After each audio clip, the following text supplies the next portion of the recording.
తూర్పుగోదావరి జిల్లా రాజమండ్రిలో నటుడు పోసాని కృష్ణమురళిపై గతంలో పోలీసులు కేసు నమోదు చేశారు. అయితే 2021లో అప్పటి వైసీపీ ప్రభుత్వంలో రోడ్ల దుస్థితిపై రాజమండ్రిలో రోడ్ల గుంతలు పూడ్చి శ్రమదానం నిర్వహించారు పవన్ కళ్యాణ్. దీనిపై స్పందించిన పోసాని ఆ సమయంలో పవన్ కళ్యాణ్తో పాటు ఆయన కుటుంబ సభ్యులు మరియు వీర మహిళలపై అనుచిత వ్యాఖ్యలు చేశారు. దీంతో ఆయనపై 2022 నవంబర్లో రాజమండ్రి 1 టౌన్లో కేసు నమోదు చేశారు పోలీసులు. అయితే ఆ కేసు పెండింగ్లో ఉండడంతో దానిపై చర్యలు తీసుకొని పోసాని కృష్ణమురళి వెంటనే అరెస్ట్ చేయాలంటూ జిల్లా ఎస్పీకి జనసేన లీగల్ సెల్ నాయకులు కోరారు.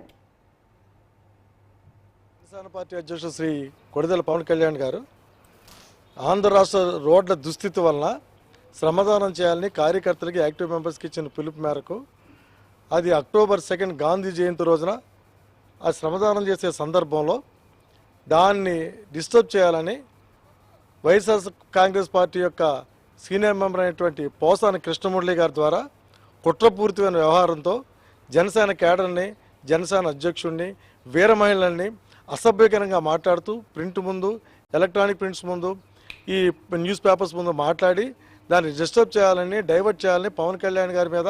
మా అధ్యక్షుల మీద, అలాగే వీర మహిళల మీద చేసిన అఘాయిత్యాలని, రోడ్లు శ్రమదానాన్ని కూడా అడ్డుకున్నందుకు ఆ విధంగా చేసినందుకు మేము పోలీస్ కంప్లైంట్ ఇవ్వడం జరిగింది. వీర మహిళ ఎందు ఇందిరనే ఆమె, ఇంకా జామి సత్యనారాయణ గారు,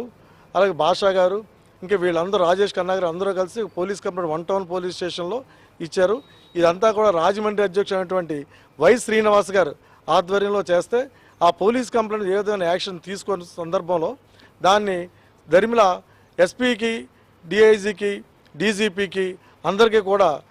ఇన్ఫర్మేషన్ ఇవ్వడం వల్ల వాళ్ళు కూడా యాక్షన్ తీసుకోకపోతే అప్పుడు రాష్ట్ర లీగల్ సెల్ ఉపాధ్యక్షుడైనటువంటి నేను ఏవిఎన్ఎస్ రామచంద్రరావుని నేను దాన్ని టేకప్ చేసి Rajahmundry second judicial first class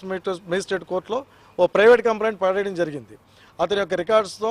8 documents file చేసి ఈ ఫొటోస్తో చేస్తే ఆ కోర్టు వారు దాని పరిగణలో తీసుకుని దాని మీద ఇన్వెస్టిగేట్ చేయమని FIR if it is need and necessary FIR registration చేయమని, క్రైమ్ రిజిస్టర్ చేయమని డైరెక్షన్ ఇవ్వడం ద్వారా పోలీసు వారు ఇన్వెస్టిగేషన్ చేసి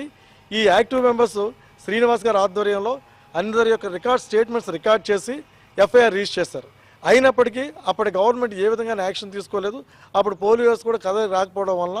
దాని విషయం ఛార్జ్షీట్ ఫైనల్ రిపోర్ట్ ఫైల్ చేయమని, అలాగే అతను అరెస్ట్ చేసి అతను తప్పు చేస్తున్నందుకు అతను కోర్టు ద్వారా శిక్షించమని ఇవాళ రిప్రజెంటేషన్ ఇవ్వడానికి రాజమండ్రి జనసేన పార్టీ అధ్యక్షుడు వై శ్రీనివాస్ గారి ఆధ్వర్యంలో జనసేన పార్టీ కేడర్ అంతా కూడా వచ్చి ఎస్పీ గారికి ఇవాళ ఇన్ఫర్మేషన్ ఇచ్చి